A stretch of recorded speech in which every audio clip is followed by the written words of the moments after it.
Allah berikan umur yang barokah serta rezeki yang berkah juga. Amin amin ya rabbal alamin. Serta jajaran para asatidz atau para guru-guru sekalian, juga tidak saya bisa sebutkan namanya satu persatu, namun tidak mengurangi rasa hormat dan takzim saya kepada guru-guru sekalian semuanya. Izin saya menyampaikan, sebenarnya bukan saya ini di sini. Sebenarnya bukan saya, cuma ya karena rasa tanggung jawab saya, ya rasa tanggung jawab untuk ya membawakan materi Isra Mi'raj dan Tarhib Ramadan. Hadirin yang dirahmati Allah Subhanahu wa taala. Puji syukur kita ucapkan kehadirat Allah Subhanahu wa taala yang mana di pagi yang sejuk kayak di puncak. Enak banget ini ya Allah, ya Allah. Mudah-mudahan sampai Ramadan begini. Mudah-mudahan Ramadan kagak panas ya Allah. Allah ceritakan di mana mukjizat itu dulunya berupa visual yang ditampakkan kepada siapa? Kepada Nabi Muhammad Shallallahu Alaihi Wasallam. Mukjizat itu dibagi menjadi dua, mukjizat visual dan audio. Nah, mukjizat yang sampai hari ini masih bisa kita saksikan adalah Al-Quran. Kita tahu Isra Mi'raj dari mana? Dari Al-Quran. Di mana Pak? Di surah Al-Isra ayat pertama, Subhanalladzi asra bi'abdihi lailan minal masjidil harami ilal masjidil aqsa alladzi barakna haulahu linuriyahu min ayatina innahu huwas sami'ul basir. Ceritanya ada cerita. Hei, Bapak mau cerita nih? Bapak mau cerita, ini kan Isra Mi'raj ini kan perjalanan suci ya kan? Apa yang melatar belakangi terjadinya Isra Mi'raj? Nih, yang melatar belakangi terjadinya Isra Mi'raj. Sebelumnya Bapak mau tanya nih, kira-kira obatnya galau sama sedih kira-kira apa tuh? Tergantung Pak. Sedihnya karena apa dulu? Obatnya galau, obatnya sedih, ya jalan-jalan. Benar ya? Benar? Kita healing. Lah Nabi Muhammad di Isra Mi'raj healing nak, healing. Tapi beda healingnya. Kenapa beda? Ada yang tahu nggak kenapa beda? Nabi Muhammad ini kan sedih. Nama Nabi Muhammad ada yang tahu nggak? Ada yang tahu kenapa Nabi Muhammad sedih? Sebelum peristiwa Isra Mi'raj ada yang namanya Ammul Huzni. Apa itu Ammul Huzni? Ada yang tahu? Ammul Huzni. Ammul itu tahun, Huzn itu sedih. Jadinya tahun kesedihan. Sedih banget ya Allah, Nabi Muhammad setahun itu sedih banget ya Allah, ya Allah. Sedih. Sedihnya kenapa? Ditinggal oleh kekasih tercinta. Siapa kekasihnya Nabi Muhammad? Siti Khadijah. Sedih banget ya Allah. Kita ditinggalin oleh orang yang kita cintai, kita kasihi, kita sayang. Sedih nggak kira-kira kalau ditinggal sama orang yang kita sayang? Sedih. Karena kita apa? Kita manusia. Nabi Muhammad juga sedih. Kata Allah, nggak usah sedih. La tahzan, innallaha ma'ana. Jangan bersedih. Sesungguhnya bersama aku Allah. Allah kasih hadiah tiket. Kasih tiket nih. Kasih tiket. Tiket buat perjalanan Isra Mi'raj. Tapi sebelum jalan, Nabi Muhammad, sini. Aku belah dadamu. Asik. Diapain sama Allah? Karena dimulai dengan Subhanalladzi. Allah mulai dengan membuka dadanya Nabi Muhammad. Ya, Allah buka dadanya, kemudian Subhanalladzi, Allah tuangkan isi hatinya Nabi Muhammad.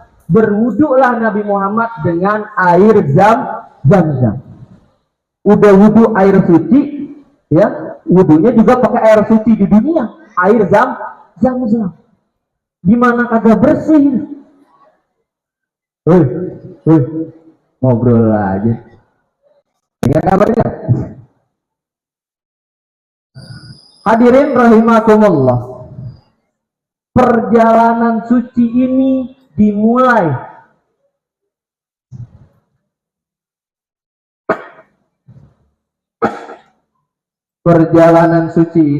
dimulai ketika Allah mempersiapkan satu buah kendaraan yang Allah berikan kepada Nabi Muhammad Sallallahu Alaihi Wasallam. Apa nama kendaraannya? Kendaraan Isra Nabi apa?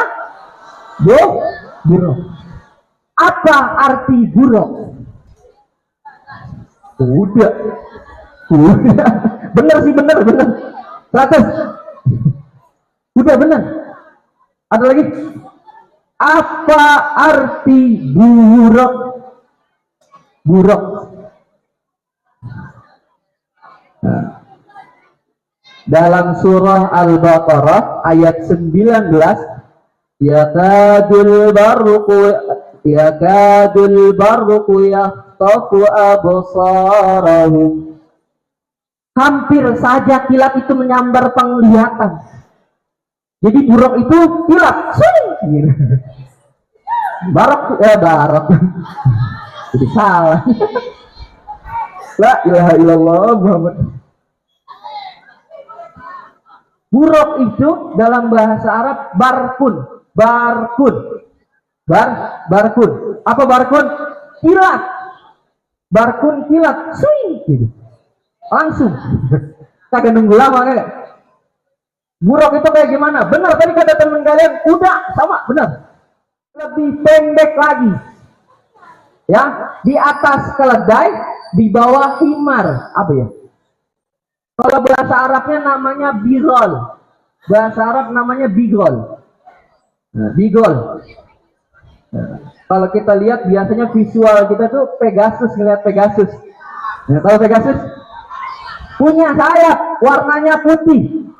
Tapi yang salah, yang diterjemahkan di masyarakat, kepalanya bukan perempuan, bukan.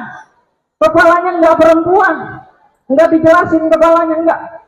Bukan perempuan. Yang dijelaskan dalam hadis Bukhari, hanya dia seperti hewan kuda, ya, di atas keledai, di bawah kuda. Ya, namanya bigol. Ya, ingat namanya bigol. Nah, Nabi Muhammad ditemani Jibril naik buruk. Dari mana? Lailam minal masjidil haram ilal masjidil aqsa. Satu malam. Kemana? Dari masjid ke masjid. Nah, pelajaran yang pertama, kalau jalan-jalan jangan lupa mainnya ke masjid. Sejauh apapun perjalanan kalian, jangan lupa mampir ke masjid. Buat ngapain? Sholat kek, muhasabah kek, tidur kek nggak apa-apa. Ya, tidur kek nggak apa-apa. Main ke masjid. Yang diajarkan Rasulullah seperti itu. Minal masjidil haram ilal masjidil aqsa. Dari masjidil haram ke masjidil aqsa dalam waktu 1 malam. Halo. Berapa lama Nabi jalan-jalannya?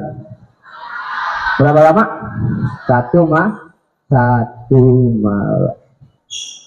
Jaraknya kurang lebih 1468 km dari Mekah ke Palestina Maqdis. Ya, kira-kira kalau dari Cempaka Putih kemana tuh 1468 km? Kemana? Ke Grogol. Ke Kalideres katanya potong. Apa ke Bandung, Pak Agung? Ke Bandung ada kagak? Lebih ya? Wah, 1468 km itu jarak kira-kira jauh. Ya, jauh. Kira-kira bisa kagak ditempuh 1 malam? Tapi Allah dengan mukjizatnya, ya, memberikan buruk kepada Nabi Muhammad Shallallahu Alaihi Wasallam untuk melakukan perjalanan itu dari Masjidil Haram ke Masjidil Aqsa pakai buruk. Nah, cerita sampai situ. Hadirin yang dirahmati Allah Subhanahu wa taala. Kemudian setelah sampai di Palestina, di Baitul Maqdis ya. Jangan sampai kalian berpikir bahwa Masjid Al-Aqsa itu cuma satu bangunan Al-Aqsa, enggak. Banyak. Al-Aqsa itu komplek. Komplek nih kayak Cemara Putih ini komplek. Ya, ada bangunan ini. Nah, Nabi berhenti. Ada sekarang kalau kalian nanti main ke Masjidil Aqsa, main ke Masjid Buraq, ada di situ. Nah, Nabi berhentinya di situ. Nabi berhentinya di Masjid Buraq. Berhentilah dia sama Jibril Jibril sama malaikat Jibril. Kata Nabi, "Tar dulu, ngapa kita ngasok dulu? Kita pengen diajak ke langit nih." Pengen diajak ke langit. Udah jarak tempuh jauh 1400-an atau 1500-an, terus dilanjutin lagi ke Arsy, ke Sidratul Muntaha. Jauh banget. Pakai banget. Jauh banget. Ngasoknya ngapain? Nabi ngasoknya ngapain? Kagak ngopi kagak. Ngopi dulu nggak bentar? Kagak. Nabi kagak ngopi. Ngapain Nabi istirahatnya? Sholat sunnah 2 rakaat. Sholat sunnah 2 rakaat sama Jibril. Ketika Nabi Muhammad masuk, wah sepi nih, nggak ada satu. Pas Nabi Muhammad lihat ke belakang, lah ada 313 para nabi terdahulu yang jadi makmumnya Nabi Muhammad Shallallahu Alaihi Wasallam. Nabi-nabi terdahulu ikutan sholat sama Nabi Muhammad Shallallahu Alaihi Wasallam. Kata malaikat Jibril, wahai Nabi Muhammad, kalau mau curhat dah sama nabi-nabi terdahulu. Kenapa emang? Soalnya nabi-nabi terdahulu juga dikasih cobaannya juga dahsyat. Sama kayak kamu hari ini ditinggal istri kamu, ditinggal kakek kamu, semuanya sama, sedih. Yang dilakukan Nabi Musa, ada Nabi Musa. Ya, Nabi Musa kebetulan di saf paling depan. Ada Nabi Musa. Coba cerita ada Nabi Musa. Gimana dulu Allah ngasih perintah? Allah ngasih tugasnya bagaimana? Iya, saya suruh mendakwahi Fir'aun. Sampai Allah kasih mukjizat ngebelah lautan. Kira-kira sekarang ada yang percaya nggak ada orang bisa ngebelah lautan? Kalau bukan keimanan yang ngejawab, otak nggak bakal sampai. Yang ngejawab apa? Keimanan. Ya, ngebelah laut aja bisa, gimana maghrib laut ya nggak? La ilaha illallah. Hadirin yang dirahmati Allah Subhanahu wa taala. Turut diceritakan semua pengalaman para Nabi Muhammad, para nabi-nabi sebelum Nabi Muhammad untuk menjadi bahan pelajaran Nabi Muhammad menghadapi para umatnya. Kemudian setelah sholat langsung Nabi Muhammad bersama malaikat Jibril pergi ke Sidratul Muntaha untuk mendapatkan tugas sholat 5 waktu. Nih sejarahnya ya, sejarahnya kita diberikan waktu, diberikan kewajiban oleh Allah Subhanahu wa taala 50 waktu salat. Halo. Halo. Hadirin yang dirahmati Allah, awalnya kita tuh dikasih kewajiban 50 waktu. Kata Nabi Musa, wahai Nabi Muhammad, ngapain kau ke atas? Nabi Muhammad lapor, saya dikasih tugas buat umat saya untuk menjalankan sholat fardu 50 waktu. Nabi Musa, 50 waktu? Lah, emangnya cukup? Nah, Nabi Muhammad Shallallahu Alaihi Wasallam bertanya, emang kenapa? Saya aja yang ngadepin Bani Israel ribetnya setengah mati ngadepin Bani Israel. Kamu dapat perintah 50 waktu, kamu mau terapin ke umat kamu. Jangan ya Muhammad, jangan ya deh. Coba minta dispensasi lagi ke Allah. Coba minta 5 waktu. Ya udah minta keringanan, ya Allah 5 waktu ya. Saya kabulkan jadi 5 waktu. Apa waktunya? Subuh, zuhur, isya. Alhamdulillah. Mudah-mudahan kita bisa ngejaga semuanya dari subuh sampai isya. Begitu tuh ya, begitu mendapatkan perintah, turunlah Nabi Muhammad Shallallahu Alaihi Wasallam dari Sidratul Muntaha ke alam bumi untuk mensyariatkan kepada para umatnya. Berdirilah namanya di Jabal Qubais. Jabal Qubais itu kalau kalian nanti umroh ada di samping Zamzam Tower. Tahu Zamzam Tower?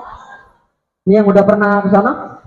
Ya, yang udah pernah ke sana. Ada Zamzam Tower, di sebelah kanannya ada bukit. Nah, itu namanya Jabal Qubais.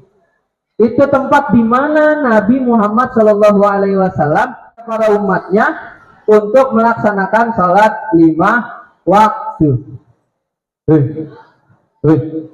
Ini lanjut kagak ceritanya nih? Ngobrol aja. Ini dikit lagi nih. Ya, sampai di Jabal Qubais, Nabi Muhammad, wahai umatku, saya telah diperintahkan Allah kepada kalian untuk menjalankan sholat 5 waktu. Yang lain pada tengok, ngapain lu turun dari langit terus kita ngomong suruh perintah sholat? Bohong kali. Kata umat terdahulu seperti itu. Nggak ada yang percaya dengan peristiwa Isra Mi'raj, nggak ada. Nggak ada yang percaya kalau Nabi habis dapat perintah sholat dari langit ke bumi, nggak ada. Karena semuanya masih pakai logika, masih pakai otak, belum pakai iman. Tapi satu orang yang menjawab dengan keimanan, siapa? Abu Bakar. Ini ceritanya gini, ada satu orang yang paling senang banget ketika Nabi turun dari atas ke bawah terus ngomongin sholat 5 waktu. Siapa yang paling senang? Abu Jahal. Senang banget ini. Wah, orang bego turun, orang gila turun. Lah iya, dulu kan Nabi katanya orang gila. Iya, Nabi itu dikatain orang gila. Tapi hanya satu orang yang percaya, yakni Abu Bakar As-Siddiq. Maka diberi gelar As-Siddiq karena satu-satunya orang yang percaya peristiwa Isra dan Mi'raj. Nah, segitu dulu pelajarannya ya. Kita ambil hikmahnya. Nah, Bapak mau tanya dari hati ke hati. Halo. Sehat ya? Alhamdulillah. Sekarang Bapak mau nanya, kita sholat sehari 5 waktu buat apa? Kita sekarang sehari semalam sholat 5 waktu buat apa kira-kira? Ayo, ada hadiahnya nih nggak Pak? ada hadiahnya ya?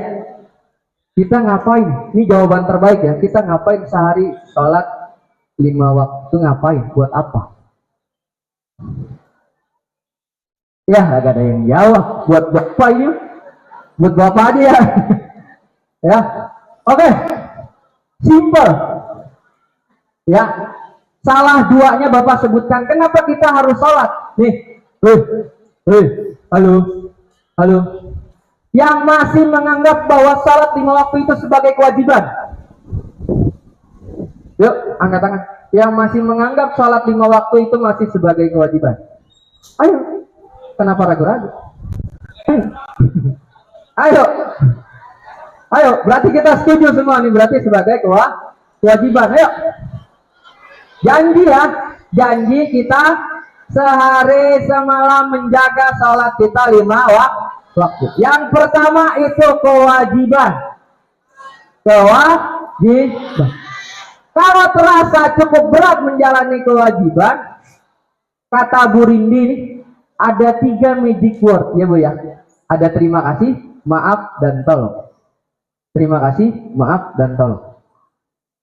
Kalau kita meminta bantuan kepada orang, hendaknya kita kalau kita berbuat kesalahan, kita minta maaf. Kalau kita diberikan sesuatu ataupun Allah ataupun orang lain ya memberikan kita sesuatu, kita mengucapkan terima kasih.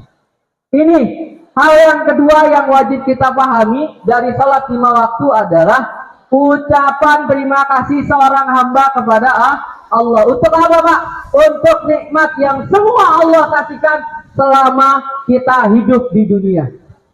Itu yang kedua. Yang pertama kewajiban, yang kedua adalah sebagai tanda syukur kepada Allah Subhanahu wa ta'ala, ya. Jadi banyak-banyaklah kita salat, maka kita banyak bersyukur kepada Allah Subhanahu wa ta'ala. Untuk yang kedua, tarhib Ramadan, karena sebulan ke depan kita akan menghadapi. Satu, pesan Bapak, anggap Ramadan sebagai tamu istimewa di hati kalian. Ya, anggap Ramadan sebagai tamu istimewa, tamu spesial yang ada di hati kalian. Kalian rawat dengan rapi, kalian layani dengan dengan baik. Insya Allah Ramadan kita akan gapai pada tahun ini. Ya, kurang lebihnya mohon maaf. Ya, mudah-mudahan pelajaran Isra Mi'raj yang kita bisa ambil pada pagi hari ini, habis hujan ya Allah, turunkan barokahmu pada hari ini kepada kami semua ya Allah. Amin amin ya rabbal alamin. Baik, cukup sekian dari Bapak. Billahi taufiq wal hidayah. Wassalamualaikum warahmatullahi wabarakatuh.